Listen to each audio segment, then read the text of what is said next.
Tiap orang tua itu adalah peneliti seumur hidup.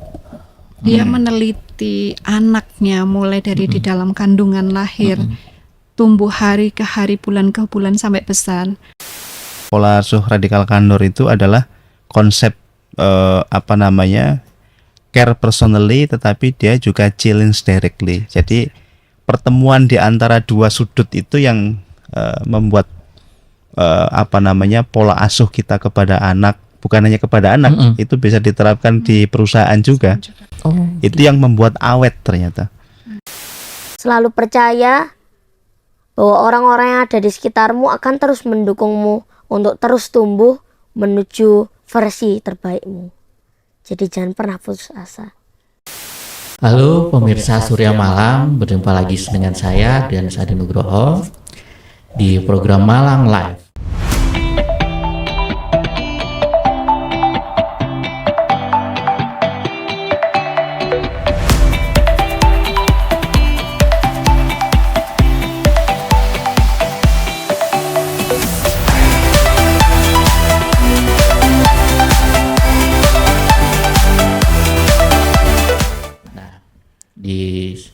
Di sini di studio Malang hari ini sudah ada keluarga hebat dari Malang. Ini di depan saya ada Pak Puguh, kemudian istrinya Bu Dr. Fitri dan putranya Mas Azam. Nah, saya tadi cerita soal keluarga hebat. Kenapa hebat? Nah, ini marilah kita kulik dari sekarang. Jadi beliau ini Pak Puguh dan Bu Dr. Fitri adalah founder dari Rumah Sakit Umum Wajak.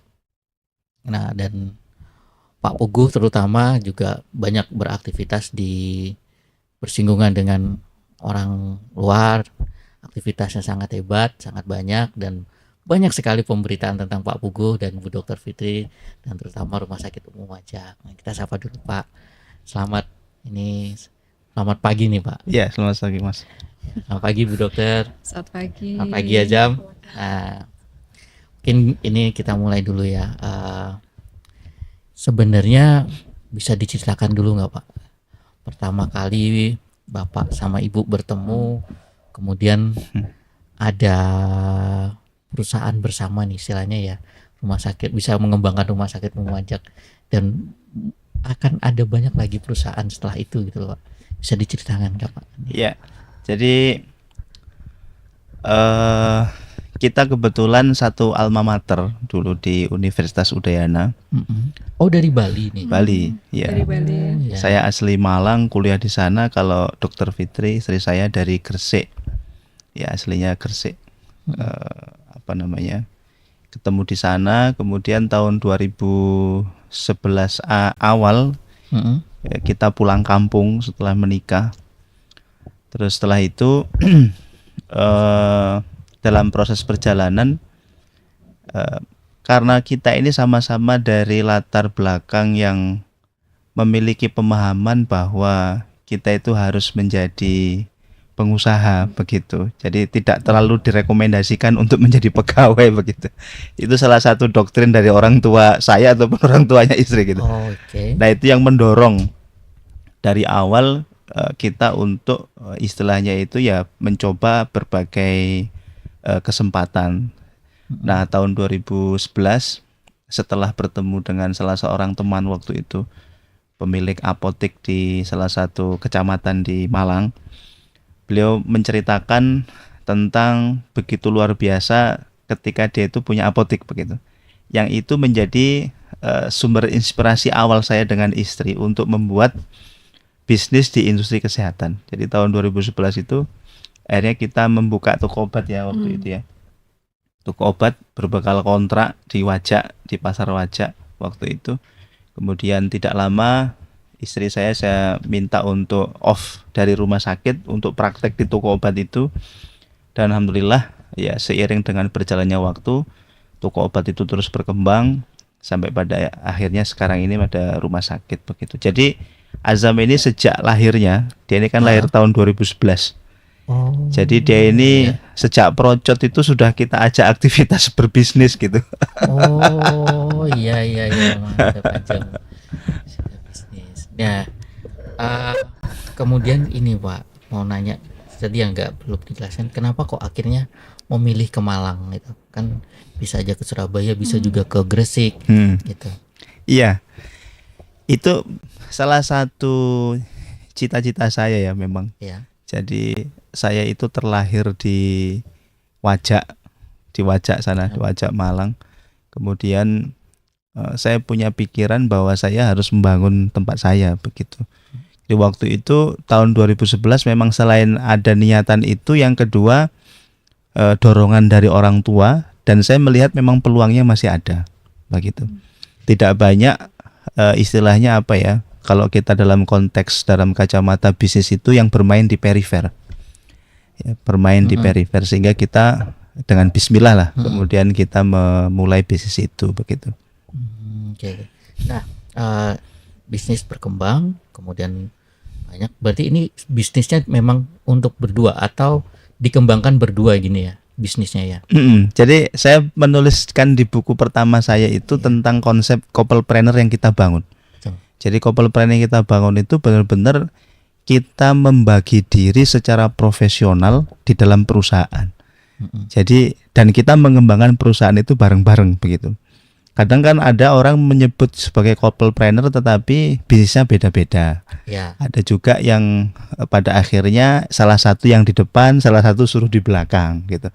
Tapi kalau kita tidak, kita benar-benar dari awal itu membagi peran secara profesional seperti kaidahnya tata kelola perusahaan yang profesional, dan itu kita jalankan hingga saat ini begitu.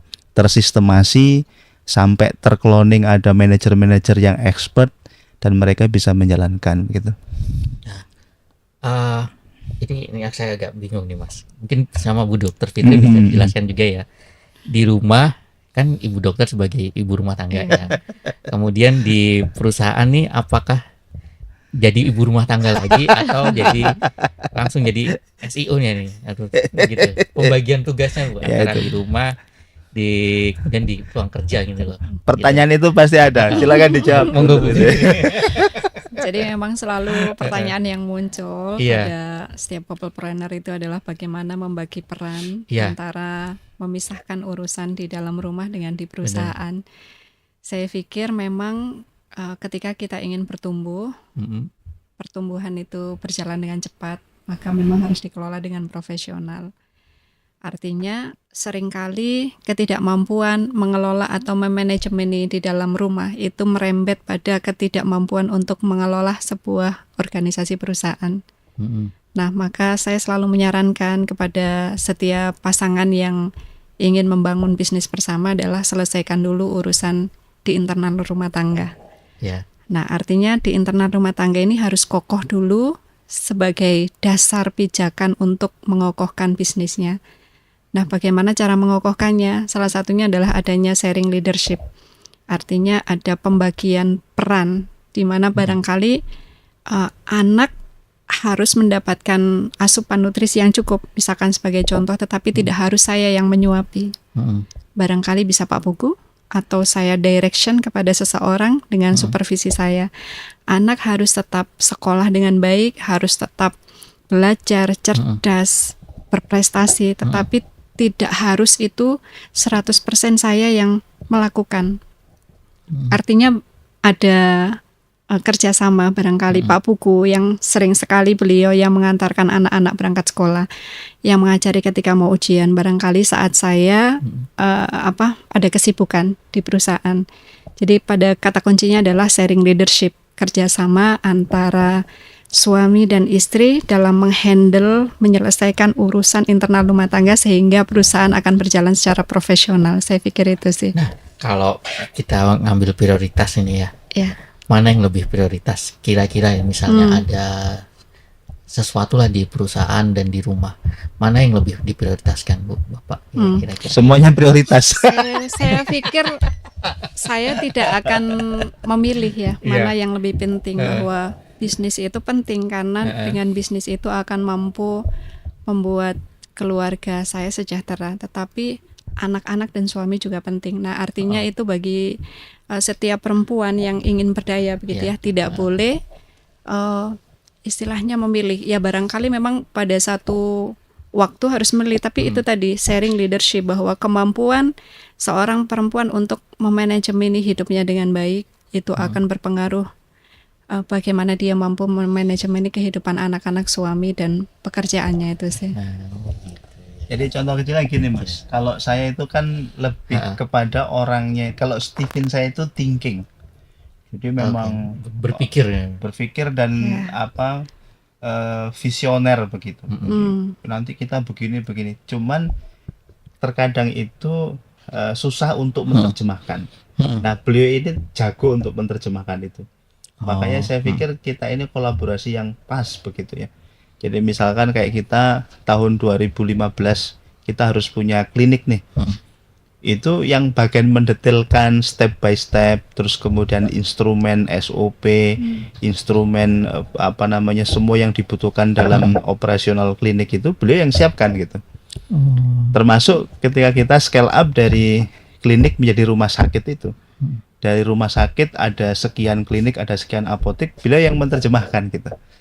Tetapi tadi itu kita tidak saling mereduksi. Jadi kita saling memahami, memiliki kesadaran diri bahwa ya ini santai aja, kita bawa santai begitu. Saya pun kalau misalkan pagi nggak dibuatin kopi juga biasa aja gitu. Gitu ya, iya. Tidak perlu mempertajam dan memperbesar urusan yang sebenarnya sederhana dan bisa diselesaikan dengan mudah. Iya. Nah, terus ini juga kan tadi Bapak Ibu cerita 2011 Azam udah lahir nih. Dan 2015 rumah sakit udah menjadi rumah sakit. Otomatis kan ada sekitar 4 tahun, ada mungkin sampai sekarang lah. Azam ada di lingkungan di mana ayah sama ibunya adalah seorang pebisnis gitu. Ada nggak Pak kira-kira atau Ibu ya dokter dampaknya ke Azam sebenarnya nih yang Bapak Ibu lihat sebelum kita masuk ke Azam ya? Sebenarnya anak itu kan belajar dari apa yang dia lihat, apa yang dia dengar, apa yang difikirkan oleh orang-orang dewasa, dan dia berbicara sebagaimana orang-orang dewasa di sekitarnya berpikir dan berbicara. Maka memang sejak kecil karena kami berkomitmen bahwa anak menjadi prioritas, bisnis juga perkembangannya juga menjadi prioritas, maka dari kecil Azam ini saya ajak kemana-mana. Saya ajak kemana-mana, bahkan barangkali kalau saya waktu di awal-awal membriefing karyawan dan Azam rewel ya saya ajak. Saya ceritakan sama dia apa aktivitas ibunya, apa yang sedang dilakukan. Kalau saya tidak bersama dia, saya ceritakan sorenya kemana saja saya seharian itu. Nah itu mungkin barangkali yang menjadi endapan memori dia bahwa sepanjang Azam ini dari kecil sampai sekarang besar itu ya ayah dan ibunya ada di sekitaran dia. Padahal itu tidak di rumah barangkali sekitarannya mungkin dia yang mengikuti kegiatan kami di luar. Nah barangkali itu sih. Azam gimana Jam? Belajar apa dari Bapak sama Ibu dari seorang yang pebisnis juga? Aku dengar kamu juga udah buat buku ya? Iya. Bukunya soal apa tuh? Bukunya yang pertama yang berjudul Api Mahiro itu dia membahas tentang perjalanan saya menjadi tumbuh dewasa dengan dididik oleh api saya. Jadi seperti Abi, itu. Bapak ya? Ya, api itu Bapak. Apa sih yang kira-kira kamu tuliskan di situ yang kamu menurutmu ini menarik sampai kamu harus jadi buku gitu loh? Yang menarik sampai saya tertarik menjadikan itu buku adalah bahwa dari saya menulis buku itu saya akan selalu mengingat pelajaran-pelajaran berharga yang telah disampaikan oleh Abi Umi saya, terkhususnya juga Abi. Karena selama saya hidup, saya selalu diajarkan oleh Abi bahwa sebagai manusia harus kemudian bermanfaat dan berguna bagi orang lain. Jadi itu yang membuat saya tertarik untuk kemudian dijadikan buku. Nah, ini mau buat buku lagi ya yang katanya saya dengar-dengar. Judulnya adalah Lesson from Great People. Lesson from Great People. Buku itu berisi tentang apa nih? Buku itu berisi tentang idola-idola saya. Jadi seperti B.J. Habibie, kemudian di sana juga ada tokoh-tokoh Islam yang seringkali menjadi suatu hal yang suka saya ingat setiap hari di saat saya bosan.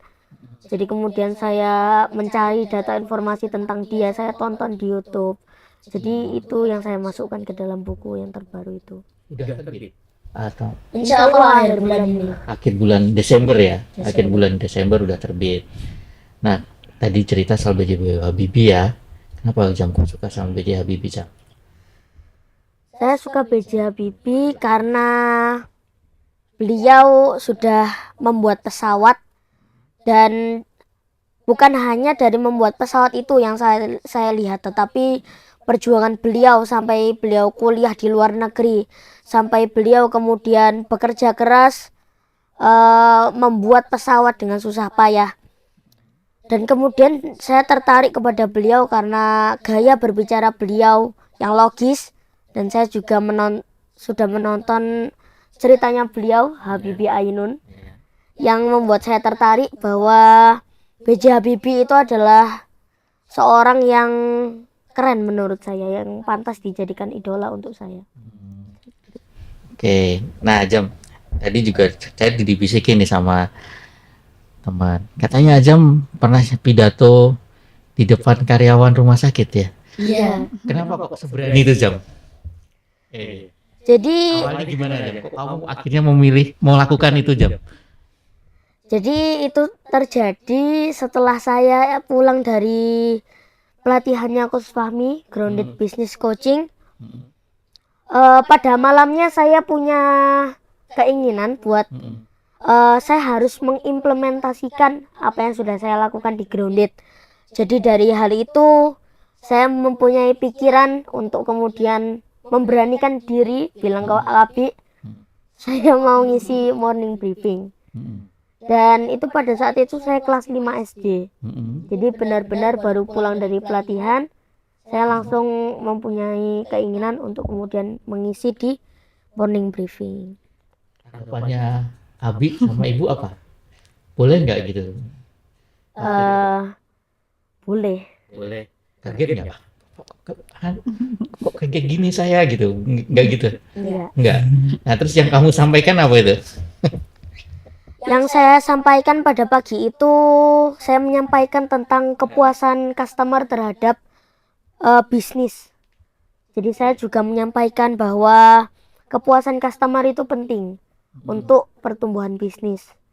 Jadi yang membuat rumah sakit yang terkenal sekarang yang menjadi besar itu sebenarnya kalau saya lihat itu terjadi karena kepuasan pelanggan. Dari kepuasan pelanggan itu kemudian saya mencari apa sih kepuasan pelanggan itu menurut orang-orang hebat di luar sana, dan dari itulah saya berani untuk menyampaikan di pagi itu.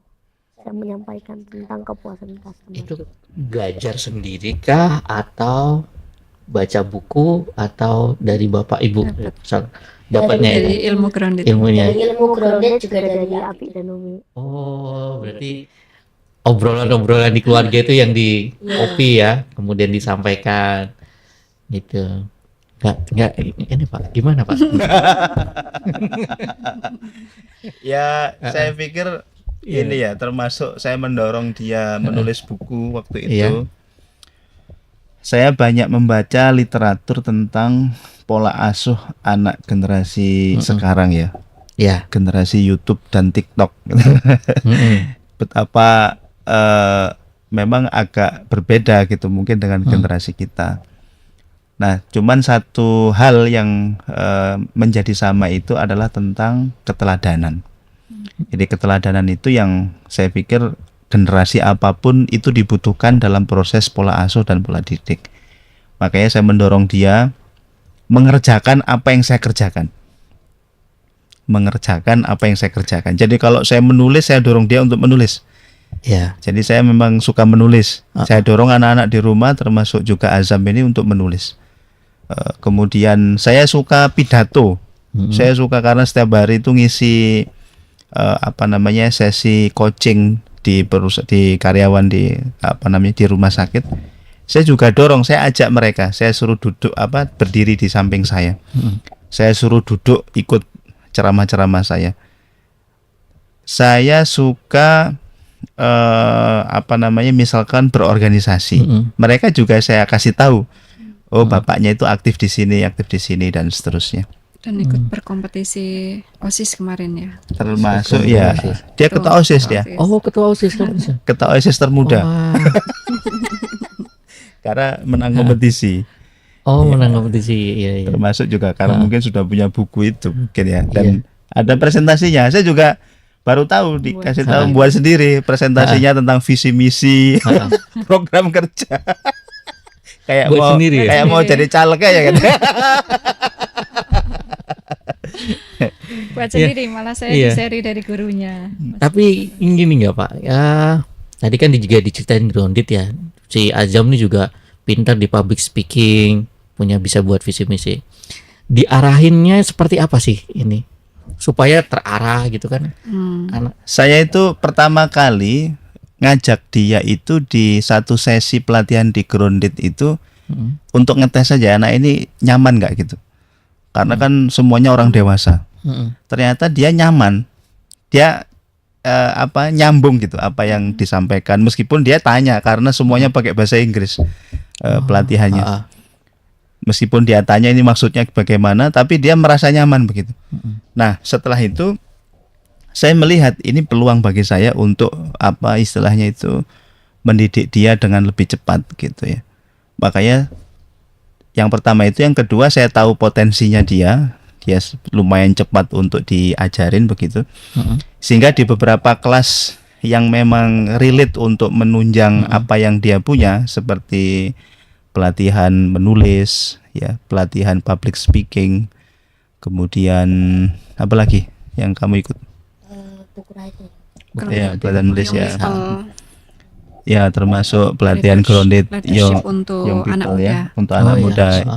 Pelatihan kepemimpinan untuk anak muda itu saya ikutkan begitu. Untuk ya tadi itu untuk terus menambah jam terbangnya dia gitu. Termasuk saya itu memposisikan anak di rumah, apalagi dia ini untuk ikut kompetisi. Makanya kalau ada kompetisi di share begitu dia pasti ikut. Gitu. Kayak kemarin kamu juara apa itu? Menulis ya? Literasi ya. Wah, mantap. Itu infonya di IG. Hari ayah. Dia ikut dengan sendirinya, tiba-tiba dikasih tahu aja dia udah menang gitu. Oh, gitu. Ini nggak sih Pak? Ada yang ini nggak ya? Apa istilahnya kalau di redaksi itu biasanya cek dan dicek hasilnya si Azam apa, dicek jam kurangnya di sini, ini lebihnya di sini, ini perlu dikembangkan di sini gitu nggak sih Pak? Kalau Dulu menulis? awal-awal iya. Dulu awal-awal ketika kita biasakan dia untuk nulis di Facebook gitu. Jadi Iya. dia sejak kelas 5 ya. Kamu udah kelas 5 itu saya bolehin dia buat Facebook, tapi syaratnya untuk menulis gitu. Jadi setiap hari itu dia nulis 3-4 paragraf di Facebook. Nah, itu Facebooknya dipakai untuk menulis. Awal-awal memang saya cross check. Jadi ejaan, kata yang nyambung nggak nyambung, tapi itu mungkin berjalan sekitar 4-5 bulan lah. Setelah itu sudah jalan dengan sendirinya, termasuk public speaking dulu awal-awal ya kita kasih direct feedback, kita kasih masukan, intonasi suaramu kurang, gestur tubuhmu kurang Ya. atraktif, tampilanmu kurang begini, tapi sekarang sudah Sudah lucu ya, karena bapak ibunya ini ya, kamu belajar banyak dari melihat dan mendengar dari ini ya Jam ya. Kalau dari teman-teman gimana Jam? Ini kan kamu termuda jadi ketua OSIS, kemudian bisa public speaking, udah terbitin buku. Teman-teman itu kira-kira gimana Mendukung semuanya. semuanya? Ini nggak apa-apa Jam.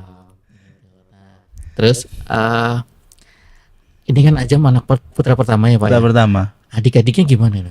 Adik-adiknya saya pikir relatif sama. Jadi mereka ya karena kakaknya seperti itu dan kita membiasakan di rumah seperti itu, jadi ya polanya hampir mirip-mirip. Mulai belajar membuat konten. Mulai belajar buat konten. juga. Yang kelihatan menonjol itu yang nomor 3. Nomor 3 itu. Ini dia ikut Olimpiade Matematika. Oh, Matematika menonjol malam. itu dalam artian bidang pengetahuannya gitu ya? Iya. Oh gitu. Jadi ya. suka bertanya dengan pertanyaan yang saya sendiri gak terbayang anak sekecil itu bertanya gitu. Gitu. Itu yang ketiga, yang adiknya dia yang ketiga. Azam juga sering gitu Kelas pasti ya. 1. Kelas 1. Ini Bu Dokter nih juga nih kan banyak juga terjun di bidang parenting ya Bu ya. Juga memberikan kelas.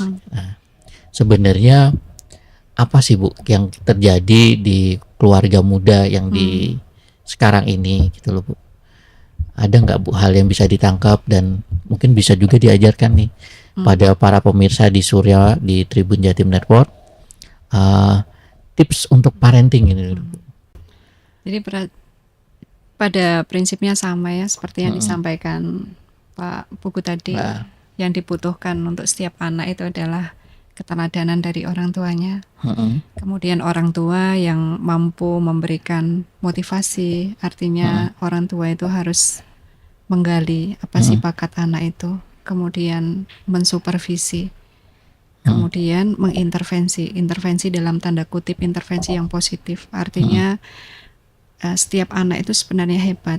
Oleh karena itu bagaimana orang tuanya mencari pola bakat anaknya, kemudian mengembangkan, mensupervisi, mencarikan jalan, memberikan stimulasi yang terbaik untuk anak. Saya pikir itu yang harus dilakukan oleh setiap orang tua.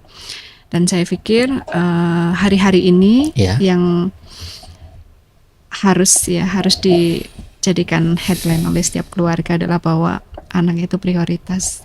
Dan anak itu sekali lagi yang saya yakini adalah dia belajar dari melihat dan mendengar orang-orang dewasa yang di sekitarnya. Bagaimana cara ibunya menghandle kehidupan, bagaimana ayah ibunya berkomunikasi dan berinteraksi, itu akan menjadi dasar bagi anak untuk mengelola dan memanajemen hidupnya. Oleh karena itu setiap orang tua ya saya pikir wajib ya untuk mampu mengelola hubungan suami istri itu dengan baik. Bagaimana yang ditampilkan atau yang ditampakkan di depan anak secara natural itu adalah sesuatu yang ya harmonis begitu, supaya anak-anak ini memiliki bekal yang cukup bahwa ayah dan ibunya atau keluarga adalah tempat pulang paling nyaman apapun yang terjadi di luar sana. Selama ini yang kita lihat kan anak-anak itu lebih nyaman ketika berinteraksi dengan sesuatu atau lingkungan yang ada di keluarga mereka daripada di keluarga mereka. Anak itu lebih nyaman untuk ngobrol atau curhat kepada orang-orang di selain ibunya, selain ayahnya. Nah, maka saya pikir memberikan fondasi yang kuat, menjadikan keluarga itu menjadi fondasi yang kuat, bagian terkecil dari bangsa ini yang akan memberikan bekal yang kuat untuk anak kemanapun mereka akan terbang dan pergi mengejar cita-citanya. Saya pikir itu penting ya, dan itulah peran setiap perempuan bernama ibu di rumah. Gitu. Nah Pak, ini terakhir juga ya, ada ini titipan pesanan sebenarnya, pertanyaan pesanan. Jadi tiap anak itu kan sekarang tuh kan banyak orang tua menginginkan anaknya itu berprestasi, anaknya itu juara kompetisi, ya kan? Kira-kira nih ya, dan ada juga cerita bahwa anak ini suatu saat juga pasti bosen, gitu. Nah itu gimana tipsnya untuk? Ya, maka saya pikir setiap orang tua itu adalah peneliti seumur hidup. Dia meneliti anaknya mulai dari di dalam kandungan lahir, tumbuh hari ke hari, bulan ke bulan sampai besar. Maka saya pikir kalau setiap orang tua atau setiap ibu itu tadi saya bilang menjadi mencari, menstimulasi ya, mencari bakat anak ini sebenarnya di mana bakatnya. Nah, kalau misalkan dalam proses pencarian kan tentu berganti-ganti. Kalau saya dulu mencari Azam sebelum suka menulis, saya ajak dia renang, saya exposure dengan sebanyak-banyaknya aktivitas. Saya teliti mana di antara aktivitas-aktivitas yang dijalani itu yang dia sukai. Jadi meneliti, menstimulasi, dan saya pikir tugas setiap orang tua selain itu adalah mensupervisi dan mengintervensi dalam tanda kutip negatif. Kita dulu mungkin tidak tahu ya waktu kecil. Iya. Saya juga tidak tahu bahwa sekolah itu bagus loh untuk masa depan saya, begitu kan. Kalau barangkali dulu saya tidak diintervensi dalam tanda kutip intervensi positif oleh orang tua kita nggak suka sekolah dibiarkan saja, kita nggak suka makan sayur dibiarkan saja, kan anak kecil seperti itu. Kita nggak suka minum susu dibiarkan saja sama orang tua kita. Maka barangkali apa kabar yang terjadi hari ini. Nah, oleh karena itu barangkali kalau kita sudah mencari pola terbaik yang disukai anak, kemudian mencarikan lingkungan yang mendukung proses tumbuh kembang anak, kemudian mengintervensi dalam tanda kutip, kita mengarahkan challenge directly, care personality. Jadi kita challenge, tetapi kita dalam satu waktu di sisi yang lain kita care gitu. Ayo nak, ini hadiah buat kamu. Ayo nak, kamu hari ini belajar yuk, ibu temenin yuk, dan seterusnya. Di challenge directly, care personality itu akan membuat anak itu enjoy, menikmati proses-proses yang dalam tanda kutip kita supervisi itu tadi. Jadi tidak ada kalau kita mensupervisi tetapi kita tidak care, ya barangkali itulah yang akan membuat anak-anak itu stres seperti itu. Ya, itu yang ini harus memang harus ada sentuhan langsung dari orang tuanya ya, supaya nggak stres. Jadi kita menambahkan sedikit yang disampaikan oleh Dr. Fitri.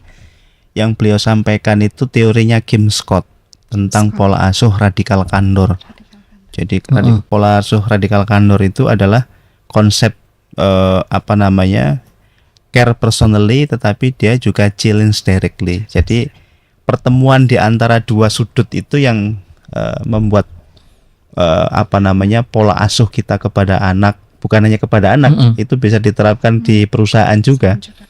Itu yang membuat awet ternyata. Ini juga saya buktikan. Jadi pegawai saya itu hampir 85%, bahkan mungkin 90% Gen Z semua. Gen Z semua. Jadi ya kita tahu lah ya, Gen Z itu kan kayak gitu anaknya. Jadi dia bosenan lah segala macam, mudah berpaling dan dia nggak punya dosa gitu kan. Tapi alhamdulillah anak-anak di tempat saya itu awet semua. Awet semua, 3 tahun 4 tahun ikut saya, dan mereka enjoy aja begitu. Ternyata konsep radikal kandor itu cukup manjur, di mana kita di satu waktu memang tetap harus challenge directly, apa yang menjadi tugas dan kewajiban mereka itu kita sampaikan dengan baik kepada mereka. Tetapi kita di satu waktu juga care personally gitu. Kita perhatian, ngajak makan bakso bareng gitu kan, ditepuk-tepuk pundaknya, diajak main futsal. Kalau ada yang ngerokok, kita beliin rokok gitu.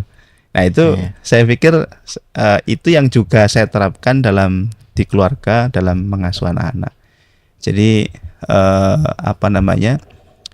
challenge directly dan care personally yang tadi disampaikan oleh Dr. Fitri tadi itu. Gitu. Ini menarik juga nih, poin kedua nih saya tangkap nih. Kira-kira berarti apa yang terjadi di keluarga itu juga diterapkan di perusahaan itu, untuk perusahaan itu bisa berkembang. Gitu. Dah. Bapak Ibu juga kan tadi cerita aktif di organisasi ini. Organisasinya ini juga diterapkan seperti itu. Iya, pasti. Kita kan banyak ini. Saya aktif sebagai presiden Nusantara Gilang Gemilang, itu asosiasi kayak NGO yang didirikan dari sekumpulan alumni Grounded Business Coaching. Jadi membernya seluruh Indonesia, para pengusaha. Saya juga aktif di ICMI sebagai wakil ketua. Kemudian saya juga di ASKAP PSSI. Saya di IMA, Indonesian Marketing Association Malang Raya, sebagai ketua Genpro Jawa Timur, Global Entrepreneur Profesional, dan banyak yang lainnya gitu. Kalau Ibu aktif di? Ya aktif juga ini. Keluarga aktif semua di sini teman-teman. Saya mendorong semuanya aktif. Makanya gak heran kalau dia jadi ketua OSIS.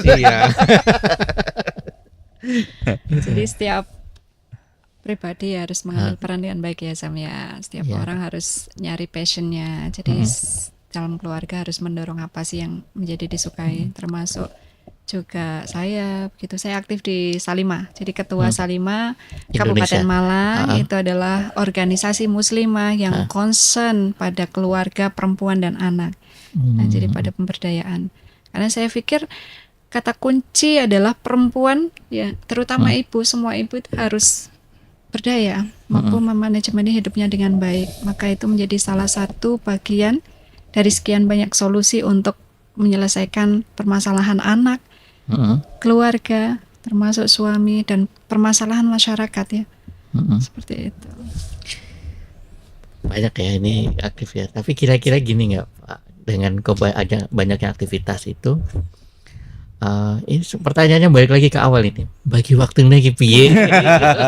Makanya kalau kami tuh suka menyebut gini, keluarga sate. Kalau orang lihat tuh kan kemana-mana kok ada Bu Fitri, ada anak-anaknya gitu ya. Itu jadi kita luangkan apa ya? Kadang barangkali mungkin ada satu waktu yang kita jarang ketemu, tetapi saat sekolah ya setengah jam perjalanan di mobil, lah kita ngobrol. Jadi ngobrol. Kalau nggak ketemu ya telepon, video call. Artinya mendoakan. Tapi almost kita hampir setiap hari bareng. Bareng. Iya. Ada ini nggak Pak? Anak-anak bangun subuh, ngaji subuh, bangun sebelum subuh, kita pasti udah bareng. Waktu yang paling berkualitas ya. Beliau Setelah- menyiapkan sarapan anak-anak setiap pagi juga pasti kan bareng. Setelah bangun subuh. Beliau siapin sendiri loh sarapan Iya. anak-anak. Iya, luar biasa Bu dengan Pas malamnya, malamnya dirakit, paginya tinggal masak. Kan bisa disiasati ya. iya, Sudah dirakit-rakit sama pembantu, Potong-potong, tinggal. direwek. potong-potong. Nah, iya. Cuman kan beda kalau yang nyiapin ibunya sama pembantunya. Iya. Saya mau ngajarin sama adiknya Azam bahwa perempuan bekerja tidak boleh melupakan kodratnya. Sebagai Oh, seorang gitu. perempuan. Oke. Mungkin ada yang mau disampaikan lagi Bapak, Ibu atau Ajam? Jam pesan buat teman-temanmu yang masih untuk sebayamu Jam. Apa Jam kira-kira Jam? Sebagai anak muda, tetap terus semangat, jangan putus asa, jangan menyerah atas apa yang kamu hadapi hari ini, karena tidak semua hal buruk yang sekarang dihadapi akan selalu berdampak bagi masa depanmu. Tetapi yang harus dipastikan adalah bahwa selalu percaya bahwa orang-orang yang ada di sekitarmu akan terus mendukungmu untuk terus tumbuh menuju versi terbaikmu. Jadi jangan pernah putus asa. Ibu mungkin ada yang mau disampaikan? Oke, bagi saya menjadi perempuan, kita harus menjadi perempuan yang berdaya. Berdaya itu artinya apa? Kita bertanggung jawab penuh atas kehidupan diri kita, menjadi versi terbaik dan mengambil tanggung jawab pada semua kondisi dan kehidupan yang ada di sekitaran kita. Menjadi perempuan berdaya artinya kita mensukseskan, kita bahagia secara personal, tetapi kita tidak melupakan orang-orang di sekitaran kita. Menjadi perempuan berdaya artinya kita berdaya secara sendiri dan kita memberdayakan orang lain, menghasilkan dampak signifikan bagi orang-orang yang kita sayangi dan masyarakat di sekitaran kita. Oke, terima kasih Pak. Tutup ya? Iya. Oke. Ada sebuah ungkapan seperti ini. Kunci kebahagiaan anak itu ada pada ibunya. Ya, dan kunci kewarasan seorang ibu itu ada pada suaminya. Artinya keluarga itu adalah sumber harapan bagi semua orang yang ada di dalam keluarga itu. Maka ketika kita bisa memanajemennya dengan baik, maka akan menghasilkan sesuatu yang sangat luar biasa. Menghasilkan pertumbuhan, menghasilkan karya, menghasilkan buah karya, mahakarya yang sangat luar biasa. Dan kita belajar dari banyak kisah tentang keluarga yang seperti itu, dari zaman ke zaman, dari waktu ke waktu, di mana para ulama, para ilmuwan terlahir dari keluarga yang sangat luar biasa, dari ibu yang sangat luar biasa, dari bapak yang sangat luar biasa, dari lingkungan yang sangat luar biasa. Maka saya secara pribadi sebagai seorang lelaki dewasa di rumah itu memiliki pemahaman yang seperti itu, bahwa saya bertanggung jawab untuk melahirkan generasi yang terbaik. Tentu dengan pola manajemen, dengan pola komunikasi sebagaimana yang mungkin tadi sudah kita sampaikan sejak awal. Sekali lagi, semua keluarga itu penting dan signifikan atas kehidupan. Oleh karena itu kita harus bukan hanya wajib untuk mempertahankan, tetapi harus dijadikan sebagai sumber harapan. Saya pikir demikian. Oke, teman-teman, pembaca dan pemirsa di Surya dan Tribun Jatim Network, sekian perbincangan kita dengan keluarga hebat dari Pak Pugu, ada Dr. Fitri juga dan Ajam. Sekian dan sampai jumpa di acara berikutnya. Terima kasih. Download Tribun X sekarang, menghadirkan lokal menjadi Indonesia.